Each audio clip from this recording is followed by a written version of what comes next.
Have you ever swallowed a feeling so deep that it quietly turned into a wound? One you carried for years, smiling over it every single day? This is a story about a man who did exactly that. A rancher. A man of few words and hard hands. A man who once heard the woman he loved say the most beautiful and most painful thing anyone had ever said to him, without her even knowing it. And everything he did after that moment changed both of their lives forever. Stick around, because this story builds slow, like the best kind of fire. And by the end, you're going to feel it in your chest. The dust never really settled in Caldwell Creek. That was the thing about the town that most people who passed through didn't understand. They'd ride in on the main road, see the wide dirt street, the weathered storefronts, the old water trough outside the general store, and they'd think, quiet place, sleepy place. But Caldwell Creek had a pulse. It just beat slow and steady, the way a man breathes when he's been carrying a heavy load for a long time and has made his peace with it. It was 1883. The cattle drives had thinned out. The railroad had pushed through 50 miles to the east, pulling half the commerce and twice the noise with it. What was left behind were the people who decided this particular stretch of flat grass and hard sky was home, and nothing would move them. One of those people was Elias Holt. Elias ran the Crooked Spur Ranch, about 4 miles south of town. He'd inherited it from his father at 22, buried his father at 23, and by 28 he'd turned that struggling, debt-saddled land into something that actually breathed. He had 40 head of cattle, 3 ranch hands, a dog named Cannon who limped on his back left leg, and a reputation for being the most dependable man in a 30-mile radius. He did not, however, have a wife. Not for lack of trying, at least not from the town's perspective. The women of Caldwell Creek and their mothers had made more than a few quiet attempts over the years. Elias was tall, broad-shouldered, with eyes the color of creek water after rain, that grayish, greenish, shifting thing that made you want to look twice. He wasn't loud. He wasn't charming in the way that made people uncomfortable. He was just steady. And in a world built on uncertainty, steady is its own kind of beautiful. But Elias always found a reason to step back. And the reason, though no one in town could have named it, had a name. Her name was Clara Dowe. Clara had come to Caldwell Creek 7 years earlier, following her uncle, who'd taken over the town's only doctor practice when old Doc Mercer finally retired. She'd arrived at 19, nervous, carrying a trunk almost as big as she was, wearing a dress that wasn't quite right for the dust and heat. And the town had immediately tried to figure out what to make of her. What they eventually made of her was this. She was kind without being soft. She worked with her uncle, learning everything she could, not because anyone told her she should, but because she wanted to be useful. She could set a broken finger, calm a frightened child, and hold the hand of a man who knew he wasn't going to make it. She could also argue with the blacksmith about the price of horseshoes and win, and she had a laugh that you could hear 2 storefronts away. She was not, by the town's estimation, particularly available. Not because she was cold, she wasn't. She was warm to everyone. That was actually part of the problem, for the men who tried to read more into a smile than was written there. Clara was warm the way a good fireplace is warm. It doesn't belong to you just because you're standing in front of it. Elias had figured that out early. He'd met her in the summer of 1876, 3 weeks after she arrived. Her uncle had been called out to the Henderson farm, a difficult birth, and she'd been left to manage the small clinic on her own for the afternoon. Elias had come in with a gash on his forearm from a fencing wire that had snapped back wrong. She'd cleaned the wound with more efficiency than ceremony, wrapped it with steady hands, and looked up at him with eyes that were a warm, particular shade of brown, the color of coffee when you hold it up to the sun. "You'll live," she said. "Much appreciated," he said. That was the whole conversation. But he'd thought about her on the ride back to the ranch, and the next week, and the week after that. Over time, they became, what was the word for it? Not friends, exactly. Something more careful than that. They saw each other in town, at church, at the occasional gathering that Caldwell Creek called a social. They talked. They talked about his cattle, about a book she'd been reading, about the dry summer and what it meant for the grass. They never talked about the fact that every time he left her company, he felt the particular sadness of something left unfinished. Elias told himself it was sensible. Clara was smart. Clara was educated, or educating herself, which was the same thing, maybe better. What did he have to offer besides calloused hands and a piece of land? She deserved someone with more words than he had, more world in him. But here's the thing about telling yourself a story long enough. You start to believe it even when it's wrong. The moment that broke the story open happened on a warm Thursday evening in September. There was a gathering at the Whitfield house. The Whitfields being the kind of people who threw gatherings the way other people threw elbows, regularly and without much warning. Margaret Whitfield was celebrating her youngest daughter's engagement to a young lawyer from Abilene, and half the town had been invited, because that was just how things were done. Elias had gone because Holt Morrow, one of his ranch hands, had begged him to. Holt had an interest in one of the Whitfield cousins and didn't want to arrive alone. Elias had agreed, changed his shirt, run a comb through his hair, and stood in the corner for the first hour with a glass of lemonade and a polite expression that said, "I am here. I am not participating." Clara was across the room, talking to Margaret Whitfield and two other women. She was wearing a dress the color of late afternoon sky, not quite blue, not quite gray. And she had a strand of her hair that kept falling across her cheek, and she kept pushing it back every few minutes, without noticing she was doing it. Elias noticed. He was not proud of how well he'd learned to notice things about Clara Dowe. It was the kind of knowledge you collect without meaning to, the way creek water collects silt, slowly, persistently, until you've got a weight you didn't plan for. He overheard the conversation by accident, or, if he was honest with himself, by the kind of accident that happens when your feet carry you 3 steps closer than necessary to refill a glass you hadn't emptied. One of the women was talking about a widower from the next county, a decent man, apparently, looking to remarry. "What about Elias Holt?" Margaret Whitfield said, with the mild meddling that was her signature move. "Has anyone spoken to him about Caroline Reardon?" "She's been asking," the other women murmured. Someone laughed softly. Clara said nothing for a moment. Then, in that voice she had, warm even, entirely certain, she said, "Whoever ends up marrying Elias Holt is going to be very lucky."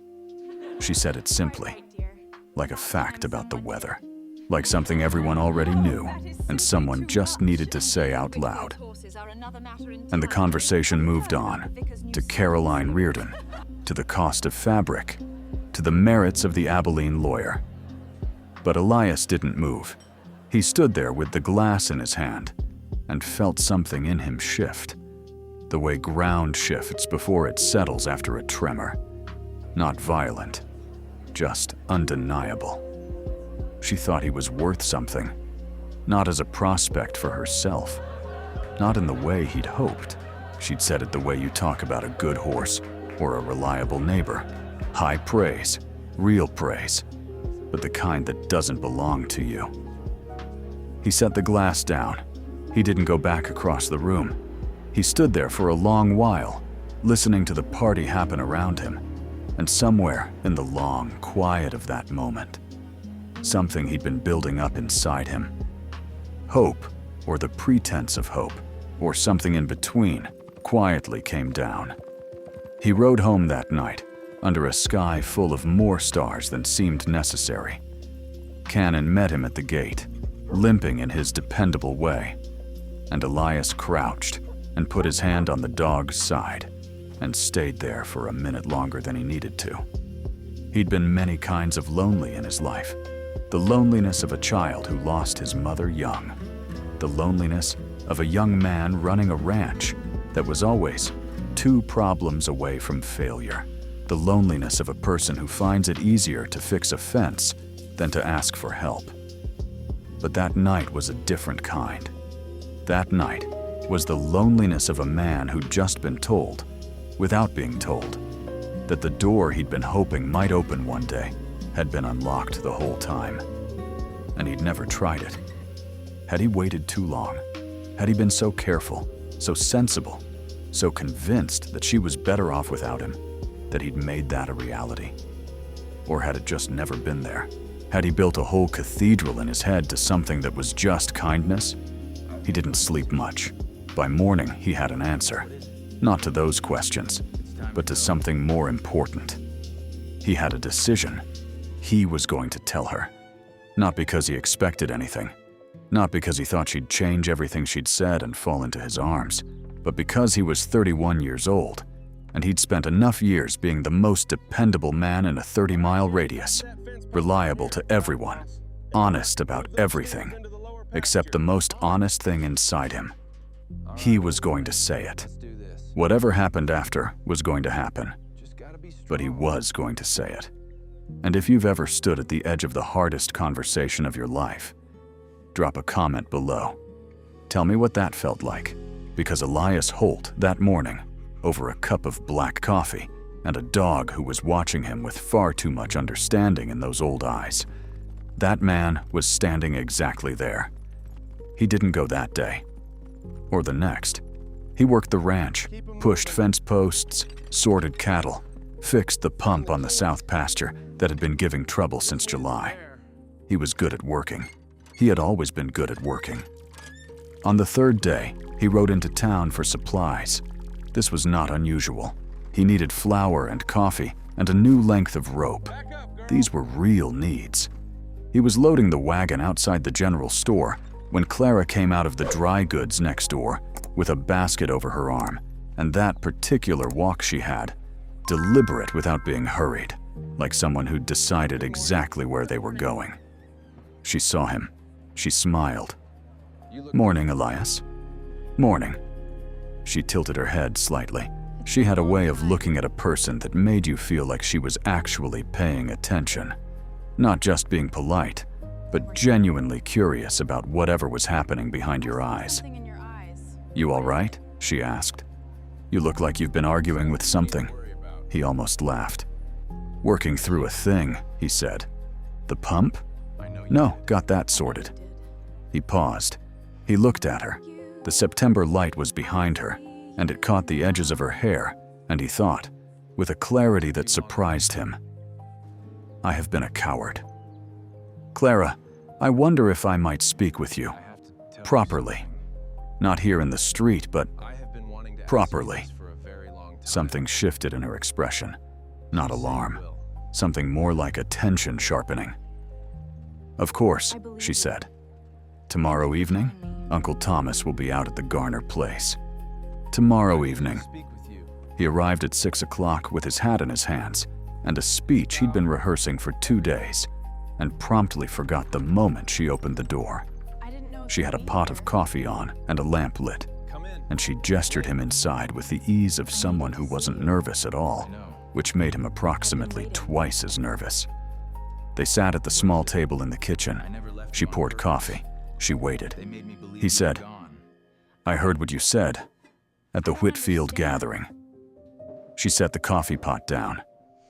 "What you said about whoever married me being lucky."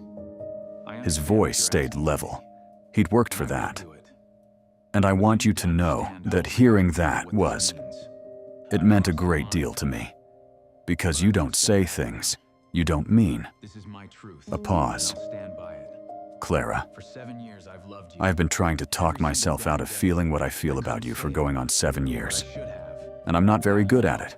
And I think I've been doing you a disservice by not being honest, whether or not anything comes of it." The room was very quiet. Clara looked at him for a long moment. Her eyes were doing that thing where they were completely unreadable. and he'd learned over 7 years that this meant she was thinking seriously, not that she was unmoved. "What is it that you feel?" she asked, quietly. "That you are the most..." He stopped, started again. "That there is no one I would rather spend my time with. That I think about your opinion on things before I even know what my own is. That I have been trying very hard not to be in love with you because I decided you deserved better. And I'm starting to think that was..." He looked for the word. "Presumptuous. Of me to decide that for you." Silence. Then Clara said, "Elias." "Yes." "How long have you been sitting on this?" 7 years, roughly." Something moved across her face. It might have been exasperation. It might have been something much warmer than that. "You are," she said with careful precision, "the most stubborn, self-sacrificing, wrong-headed man I have ever had the patience to know." He said nothing. "And I said what I said at the Whitfield gathering because I have been waiting for approximately 6 of those 7 years for you to say something, anything, because I had decided you simply didn't." She paused. "I was wrong." The kitchen was very still. "I wanted it to be you," he said, very quietly. "When I said whoever marries me would be lucky, I wanted it to be you," she said. "That's what I couldn't say out loud. That's what I was trying to say around." He set his hat down on the table. He looked at this woman who had cleaned his wounds and argued with blacksmiths and held dying men's hands and made him feel, every time, like the world was a manageable place.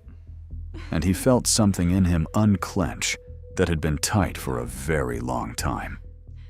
"Well," he said. "Well," she said. Outside, the September evening was cooling into something close to perfect. That particular hour, when the sky goes deep and the air tastes like grass and distance and the promise of rain. And in a small kitchen in Caldwell Creek, over 2 cups of cooling coffee, a man who'd spent 7 years being honest about everything except the most important thing, finally told the truth. They were married the following June. The ceremony was small by Whitfield standards and enormous by the standards of the Crooked Spur Ranch, which had never hosted 43 people at once before. Margaret Whitfield cried, which surprised no one. Cannon the dog wore a bandana that Clara had tied herself and limped up the aisle before the vows, which made everyone laugh except Cannon, who didn't see what was funny. Elias said his vows in the same voice he used for everything. Steady, unhurried, completely honest. And Clara looked at him with those coffee brown eyes and said hers back like she'd been meaning to say them for a long time. The reception ran until the stars came out and the coyotes started up and someone's horse got into the wedding cake, and even that felt right. Wild and funny and real. The way life is when you're living it with the right person. That winter, Clara took over the clinic when her uncle's health declined. She ran it with the same efficient warmth she brought to everything. And people in town started saying that Caldwell Creek's best asset was the lady doctor, who wasn't technically a doctor yet, but was better than most they'd seen. Elias expanded the ranch, slowly, carefully, the way he did everything.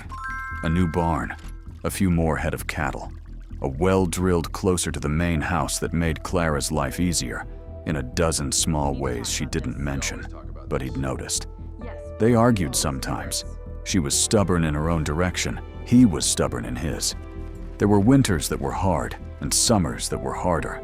There were losses, calves, and later, people they'd known, and the particular grief of watching a place you love change faster than you can keep up with. But there is something that happens when 2 people stop performing patience with each other and start actually being patient. When the silences between them stop feeling like gaps and start feeling like rest. Elias and Clara built that kind of life. Not perfect, not a story. Real. Many years later, long after the Whitfields had moved, and Cannon had been buried under the cottonwood tree, and Caldwell Creek had grown sideways in the way that small towns do, a reporter from an Abilene paper came through, writing a piece about the old ranching families of the region. He sat with Elias on the porch, notebook open, asking polite questions. He asked, eventually, what Elias thought was the secret to a long marriage. Elias was quiet for a moment. He had the look he always had when someone asked him something real, not performing thought, but actually doing it. "You find the person who tells you the truth," he said finally, "and you make yourself worthy of hearing it." The reporter wrote that down. Clara, coming out of the house behind them with a tray and 2 cups, heard the last of it. She set the tray down and looked at her husband, still tall, a little slower now, gray at the temples, eyes still that shifting watercolor, and said without ceremony, "It also helps if you don't wait 7 years." The reporter laughed. Elias did not look embarrassed.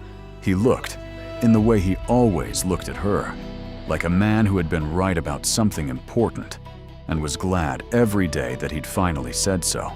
This story was created by artificial intelligence, an artistic reconstruction developed independently and exclusively to entertain and offer something of value.